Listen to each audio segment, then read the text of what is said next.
Hello and welcome. इस video में हम ब्रिक्स के बारे में कवर करेंगे। BRICS an emerging global power presented by me. My name is Vishal Sharma. सबसे पहले देखते हैं ब्रिक्स है क्या। देखिए, ब्रिक्स जो है वो एक जियोपॉलिटिकल अलायंस है 5 मेजर इमर्जिंग इकोनॉमीज़ की। अभी तक की डेफिनेशन के हिसाब से ये, क्योंकि रिसेंटली जो है ब्रिक्स में जिस वजह से हम इस वीडियो को कवर कर रहे हैं वो है कि ब्रिक्स में अभी हाल ही में 6 और कंट्री को ऐड किया गया है। पहले थी कंट्रीज 5, अब हो गई हैं, अब सॉरी 5 + 6 और ऐड हुई तो टोटल अब 11 कंट्रीज होगी। तो अभी तक की डेफिनेशन के हिसाब से 5 मेजर इकोनॉमीज को मिला करके हमने जिस अलायंस की फॉर्मेशन की थी उस अलायंस को कहते हैं हम ब्रिक्स। अब ब्रिक्स नाम किस तरह से आया, देखिए सभी कंट्रीज के जो भी इसकी मेंबर कंट्रीज हैं उन कंट्री के इनिशियल को हमने लेकर के इनिशियल लेटर को उठाया और उसको अरेंज करके हमने इस अलायंस का नाम जो है वो बना दिया। जैसे कि B for Brazil, B Brazil से हमने बी उठाया, रशिया से आर, इंडिया से आई, चाइना से सी और साउथ अफ्रीका से एस। तो इस तरह से ब्रिक्स का नाम आया। और ये कंट्रीज जिस पर्पज से आपस में आई वो था कि ये सब जो थी एमर्जिंग इकोनॉमीज थी, उभरती हुई इकोनॉमीज थी। ठीक है जी। अब देखते हैं हम हिस्टोरिकल बनी कैसे ब्रिक्स। तो ब्रिक्स जो टर्म थी ना, ब्रिक्स जो पहले ब्रिक्स नहीं थी, एक्चुअली ब्रिक था। तो ब्रिक जो टर्म थी ये एक्चुअल में 2001 में कॉइन कर दी गई थी। 2001 में जिम ओनील जो थे गोल्डमैन सैच्स के ये इकोनॉमिस्ट थे, इन्होंने इन 4 इकोनॉमीज को मतलब इन इकोनॉमीज को देखकर कहा कि ये सब इकोनॉमीज जो हैं वो एमर्जिंग इकोनॉमीज हैं। ठीक है जी। और इनका इन्होंने एक ग्रुप बना दिया जिसको इन्होंने कहा ब्रिक। लेकिन एक्चुअल में ब्रिक्स तो बहुत लास्ट मतलब इसकी इन 2001 से तकरीबन 8-9 साल बाद फॉर्म हुआ। 2009 में जाकर के पहली मीटिंग जो है फॉर्मली पहली बार जो मिले ये वो था 2009 में। मिले कहाँ पे? रशिया में जाकर के। ठीक है जी। तो इस तरह से ब्रिक्स जो है वो फर्स्ट टाइम फॉर्मली मिले 2009 में, लेकिन टर्म 2001 में कॉइन कर दी गई थी जिम ओनील के द्वारा। कौन सी कंट्रीज हैं ये? सारी जो है वो एमर्जिंग इकोनॉमीज है। ठीक है जी। ये 2009 की जून 2009 की एक्चुअल में ये हमारे पास न्यूज़ कटिंग है द न्यूयॉर्क टाइम्स की। इसमें देखिए लिखा गया है कि emerging economies meet in Russia. तो इसमें हमारे इंडिया की तरफ से गए थे हमारे प्रधानमंत्री उस समय के डॉक्टर मनमोहन सिंह। ठीक है जी। ये लूला डिसिल्वा जी हैं ब्राज़ील के। ये उस समय के हमारे पास प्रेसिडेंट दमित्र मेडवेदेव जो कि रशिया के प्रेसिडेंट थे, और हु जिनताओ जो चाइना के, ये देखो यहाँ पे लिखा हुआ है, चाइना के प्रेसिडेंट थे। हमारी तरफ से गए थे इंडिया से डॉक्टर मनमोहन सिंह जी। तो इस तरह से हमारे पास क्या टर्म कॉइन हुई? BRIC। अभी तक ब्रिक बना हमारे पास। ठीक है जी। अब उसके बाद 2010 में जाकर के जो कि हमारे पास ब्रिक्स बनता है। अभी इन कंट्रीज़ को देख लेते हैं। हमारे पास जो हमारे ब्रिक्स मेंबर हैं इनको देख लेते हैं हम कि क्या क्या स्पेशलिटीज़ है हर कंट्री के बारे में। देखिए ब्राज़ील है। ब्राज़ील अपने नेचुरल रिसोर्सेज के लिए बहुत फेमस है, एग्रीकल्चर प्रोडक्शन के लिए बहुत फेमस है। उसी तरह से रशिया, आपको सबको पता है कि रशिया सबसे बड़ी कंट्रीज है एरिया वाइज। उसके बाद एनर्जी रिसोर्सेज भी रशिया के पास बहुत ज़्यादा है, और टेक्नोलॉजिकली रशिया भी कितना एडवांस है हम लोग जानते हैं, क्योंकि इंडिया जो है वो हमारी हमारी बहुत सी मिसाइल्स जो है हमारे ना, रशिया स्पेस में भी सबसे पहले उस समय के USR हुआ करता था, USSR, और इस समय USA के बीच में टसल रहती थी। तो रशिया टेक्नोलॉजी बहुत एडवांस है। ठीक है जी। और उसके बाद इंडिया हमारे पास देखिए डाइवर्स पॉपुलेशन है हमारे पास। IT सेक्टर इंडिया का, फार्मास्यूटिकल इंडस्ट्रीज इंडिया की बहुत ही फेमस है वर्ल्ड वाइड। और चाइना इकोनॉमिक पावर हाउस कह सकते हैं, अभी कुछ रिसेंट सालों में उभरा है। और ग्लोबल मैन्युफैक्चरिंग लीडर, ये तो हम सब में देखा है, क्योंकि हर कंट्री की मार्केट में आपको चाइना का माल मिल ही जाएगा। ठीक है जी। चाइना के द्वारा मैन्युफैक्चर्ड जो आपके पास सामान होता है वो हर कंट्री के मार्केट में आपको देखने को मिलता है। हालांकि वो उसकी क्वालिटी किस तरह से रहती है वो हम सबको पता है, लेकिन ग्लोबल मैन्युफैक्चरिंग लीडर के बीच चाइना जो है वो निकल के आया है। साउथ अफ्रीका की बात करें तो एक तो पहले इसकी लोकेशन, क्योंकि अफ्रीकन कॉन्टिनेंट में तो इसकी लोकेशन जो है वो ही इंपॉर्टेंट है, इन्फ्लुएंस करती है। और इसके पास भी नेचुरल और मिनरल रिसोर्सेज हैं, वो भी बहुत ही वैल्यू जो है वो प्ले करती है इस ब्रिक्स एसोसिएशन के लिए। अब साथ में देखते हैं एक्सपेंशन। देखिए जिस वजह से ये वीडियो मैं बना रहा हूँ वो है 2024 की एक्सपेंशन। 2024 में इसको एक्सपेंड किया गया। इससे पहले 2024 से पहले 2010 में इसको एक्सपेंड किया गया, तब हमने इसमें क्या डाला था, साउथ अफ्रीका को ऐड किया था। मतलब पहली थी ये 2009 में जाकर के क्या थी, BRIC ब्रिक, और 2000 ये थी आपकी 2009 की, ठीक है जी, फॉर्मली जब फर्स्ट टाइम लिए थे तब थी 2009 में हमारे पास ब्रिक। साउथ अफ्रीका को डाला हमने 2010 में, और ये हमारे पास बन के आई, साउथ अफ्रीका का इनिशियल लेटर हमने एस उठाकर यहाँ पे डाल दिया, तो हमारे पास क्या बन गई, ब्रिक्स। तो ब्रिक्स जो थी वो टर्म एक्चुअल में 2010 में बनी थी, उससे पहले ब्रिक थी 2009 तक, साउथ अफ्रीका ऐड हुआ आपका 2010 में। लेकिन अभी हाल ही में हमारे पास ब्रिक्स की 15 समिट चली है, साउथ अफ्रीका में ये समिट हो रही है जोहानिसबर्ग में। और इस समय हमने जो है वो ब्रिक्स कंट्रीज़ ने क्या डिसाइड किया कि हम जो है इसमें 6 और जो एमर्जिंग मार्केट कंट्रीज़ है या इकोनॉमीज़ है उनको ऐड कर रहे हैं। कौन कौन सी है, Argentina, Egypt, Ethiopia, Iran, Saudi Arabia और यूनाइटेड अरब एमिरेट, UAE, ठीक है जी। इन कंट्रीज़ को हमने जो है वो ऐड किया है। तो इनको फुल मेंबरशिप कब तक ग्रांट कर दी जाएगी, 2024 में ये पूरी तरह से ब्रिक की मेंबर बन जाएंगे। उसके बाद देखना होगा कि इनिशियल्स को लेकर किस तरह से हम नाम जो है इसका रखते हैं। अभी तक तो हमने इसके इनिशियल्स को लेकर ही नाम रखा। अब 2024 में अगर 6 कंट्रीज और ऐड होती हैं तो इसका नाम भी देखने को मिलता है कि इस एसोसिएशन का एक्सपेंशन के बाद क्या नाम निकल के आता है, ठीक है जी। अभी तक की ये आपको सबसे इंपॉर्टेंट ये है कि करंट अफेयर में भी ये पूछ सकते हैं आपको कि अभी रिसेंटली ब्रिक्स में जो कंट्रीज ऐड हुई हैं, कंट्रीज पूछ सकते हैं या टोटल टीम पूछ सकती है कितनी कंट्री ऐड हुई। तो 6 ऐड हुई, तो पहले कितनी थी हमारे पास, 2010 तक थी 5, अभी 6 और ऐड हुई तो हमारे पास कितनी पहुंच गई, 11 टोटल। ब्रिक्स में 2024 के बाद कितनी कंट्रीज हो जाएंगी, 11। तो ये हो गया ब्रिक्स की एक्सपेंशन के बारे में। उसके बाद देखिए ये मैप पे इनको रिप्रेजेंट किया गया है। तो सबसे पहले हम ये हमारे पास साउथ अमेरिका से हमारे पास ब्राज़ील पहले से थी, ब्राज़ील के साथ साथ हमारे पास अभी जो रिसेंटली आई है अर्जेंटीना है। यहाँ पे हमारे पास साउथ अफ्रीका है, और हमारे पास इथियोपिया है, इजिप्ट है, ये हमारे पास सऊदी अरेबिया, यहाँ पे UAE भी हमारे पास है, और साथ साथ में ईरान। और इंडिया, इंडिया तो ऑलरेडी मेंबर है, ठीक है जी, इंडिया ऑलरेडी मेंबर था। चाइना, चाइना और रशिया, ये पुराने मेंबर थे ब्रिक्स कंट्रीज़ के। अब इसी के साथ साथ हम देखते हैं कि ऑब्जेक्टिव्स क्या हैं। देखिए एसोसिएशन बना दी, कुछ ऑब्जेक्टिव रहेंगे, कुछ प्रिंसिपल्स हैं जिन प्रिंसिपल्स पे चल करके एसोसिएशन काम करती है। जो भी एसोसिएशन आपको देखने को मिलेंगी उनमें मेजर ऑब्जेक्टिव उनके यही रहते हैं कि आपने इकोनॉमिक मेंबर कंट्रीज जो हैं आपकी, जो उस एसोसिएशन में मेंबर्स हैं, उनका आपने इकोनॉमिकली उनको ग्रो करवाना है, ठीक है जी। पॉलिटिकल डायलॉग करवाना आपने उनके बीच में आपने, ठीक है। उसके बाद कल्चर एक्सचेंज होना चाहिए आपका, ठीक है। ये इस तरह से हमने ऑब्जेक्टिव जो है हर एसोसिएशन अपने पास रखता है। और गाइडिंग प्रिंसिपल्स, किन प्रिंसिपल से हमने ये काम करना है, तो सबसे पहले हमने देखिए म्यूचुअल रिस्पेक्ट होनी चाहिए आपकी, जो मेंबर कंट्री है उनके बीच में आपस में म्यूचुअल रिस्पेक्ट्स होनी चाहिए आपकी, इक्वालिटी आपकी बराबरी होनी चाहिए, ठीक है जी। Non interference in internal affairs, जो भी आपके आंतरिक मसले हैं या मामले हैं उन्होंने उनमें आपने जो है वो इंटरफेयर नहीं करना है अपनी मेंबर कंट्रीज़ के बीच में, ठीक है जी। अब देखते हैं ब्रिक्स की समिट। देखिए इन किसी भी मोटिव को फुलफिल करने के लिए हमें चाहिए कि जो एसोसिएशन है एक बार बन गई, ठीक है जी, उस समय उसको हर बार मिलना पड़ेगा ना, ठीक है। उसको मिलना पड़ेगा, कोई उसके नए मोटिव्स हैं या उन्होंने कुछ, ठीक है जी, डायलॉग करवाना है, तो आपको आपको मिल के जो है वो अपनी उस काम को पूरा करना पड़ेगा। तो एनुअली ये जो है ब्रिक्स की समिट होती रहती है हर साल। इस समय जो हमारे पास समिट्स है वो है 15th समिट जो हमारे पास कहाँ पे हो रही है, साउथ अफ्रीका में। साउथ अफ्रीका इसको होस्ट कर रहा है, इसलिए साउथ अफ्रीका में हो रही है। और इसमें आप देख सकते हैं कि 15 समिट यहाँ लिखा गया है, ब्रिक्स समिट लीडर रिट्रीट, और ये आपकी जोहानिसबर्ग में हुई है 22 अगस्त से लेकर के 24 अगस्त के बीच में थी, जोहानिसबर्ग में, साउथ अफ्रीका में।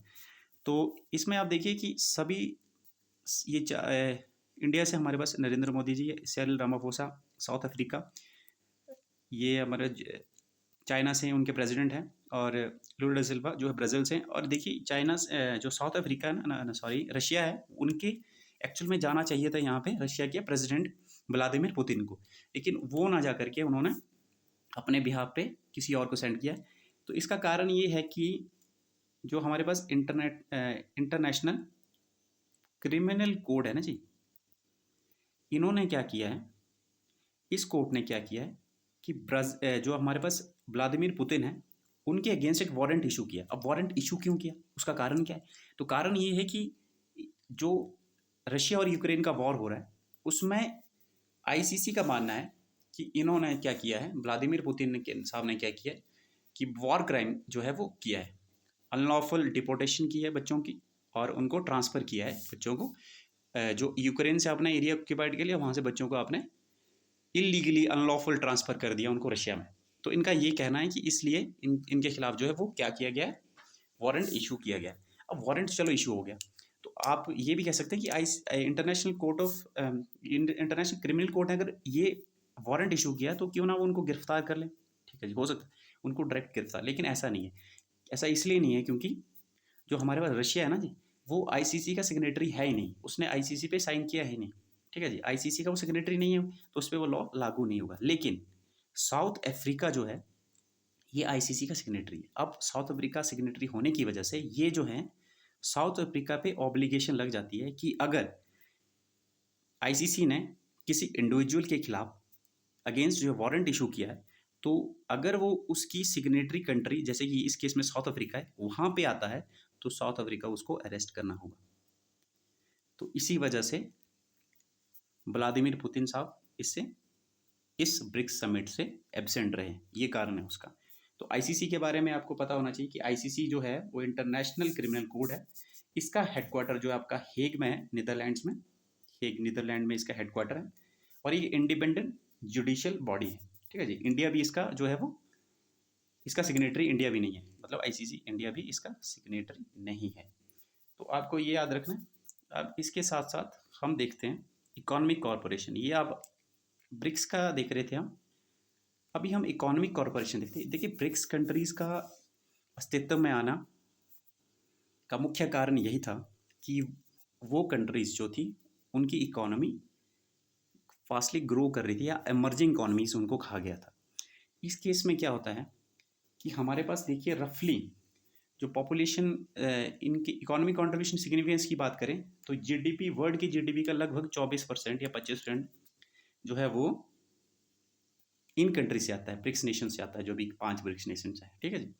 उसके बाद हमारे पास जो वर्ल्ड ट्रेड है उसका लगभग 20% या 16 से 20% के बीच में जो है हमारे पास, वो इन कंट्री से वर्ल्ड ट्रेड में कंट्रीब्यूट होता है। तो अब इन्होंने क्या किया कि नेशनल न्यू डेवलपमेंट बैंक करके स्थापित किया। इस बैंक का काम क्या है कि जो मेंबर कंट्रीज़ हैं उनमें कोई भी प्रोजेक्ट अगर लग रहा है, उस प्रोजेक्ट को फंड करना है आपने।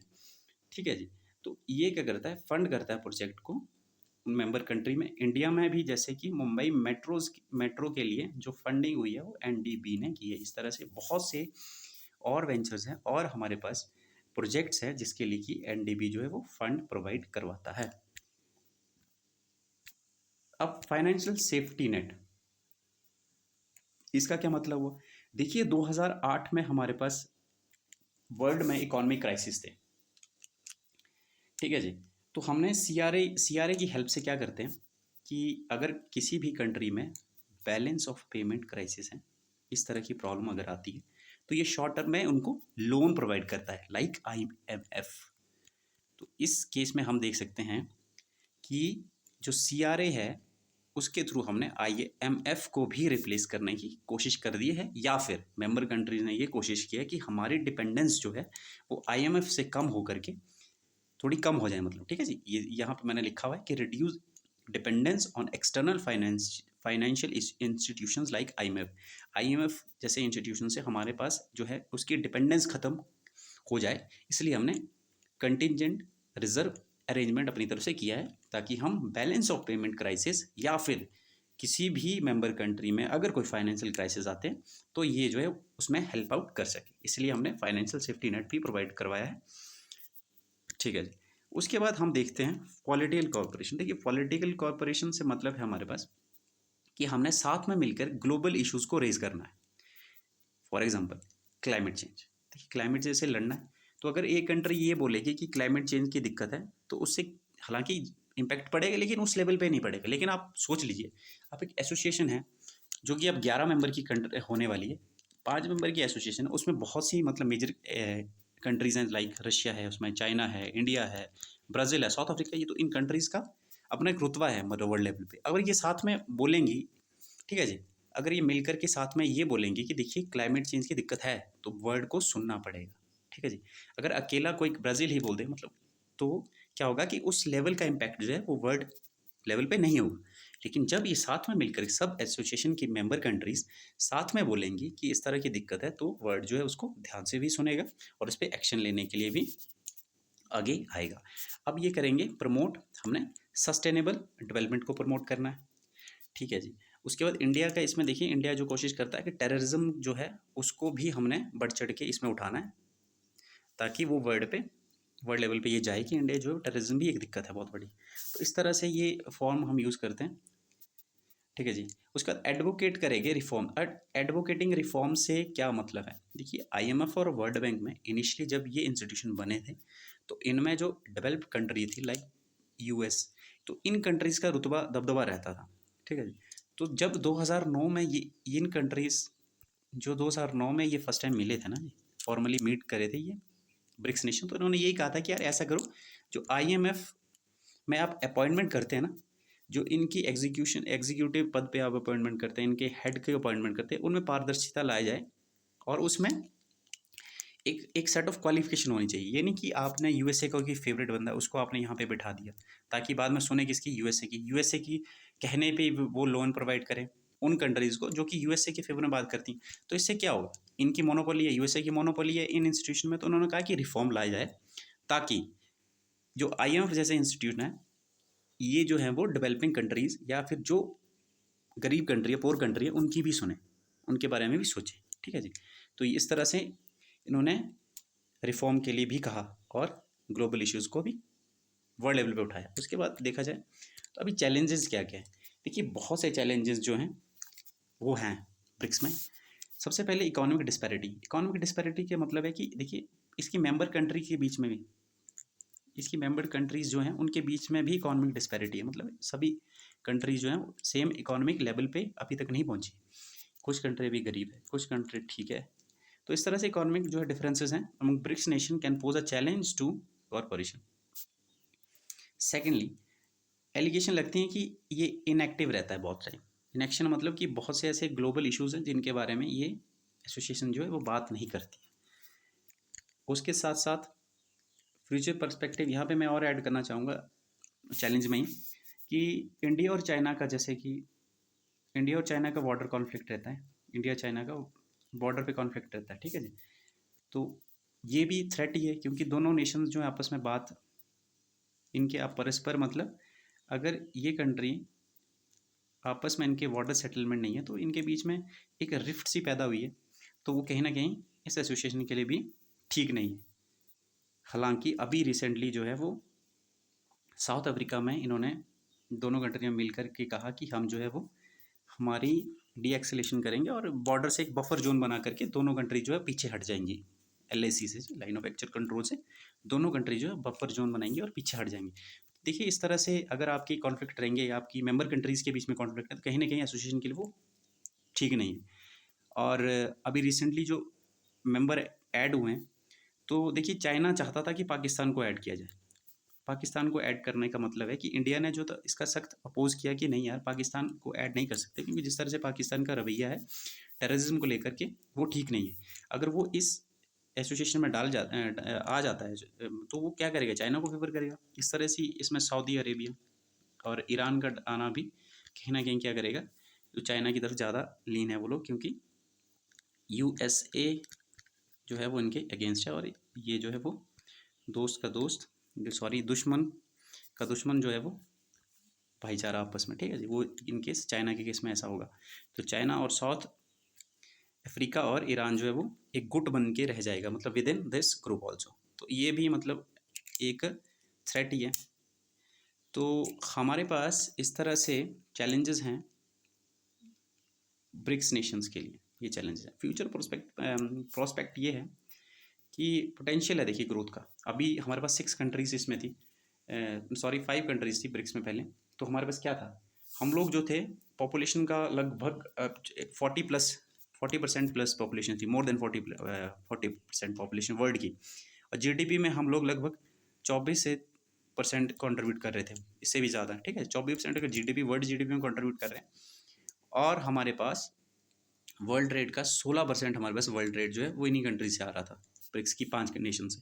तो बहुत बड़ी बात है ये, ठीक है जी। तो अभी जब इसमें 6 कंट्रीज़ और ऐड होंगी तो ये भी ऑफ कोर्स ये भी बढ़ेगा, आपका जीडीपी कंट्रीब्यूशन वर्ल्ड की ये भी लगभग 50 से ऊपर हो जाएगी। आपकी क्या बोलते हैं ट्रेड जो है वो भी बढ़ेगा, साथ-साथ में आपकी आपकी क्या होगी पॉपुलेशन जो होगी वो भी इंक्रीज़ होगी। तो इस तरह से इनका पोटेंशियल ग्रोथ जो है बहुत ज़्यादा है फ्यूचर में। और इस तरह से अगर आप 50% पॉपुलेशन अगर आपकी इसी एसोसिएशन में या ग्रुप में फॉल कर रही है तो आपका ग्लोबल अफेयर्स में भी बहुत बड़ा इम्पैक्ट रहेगा।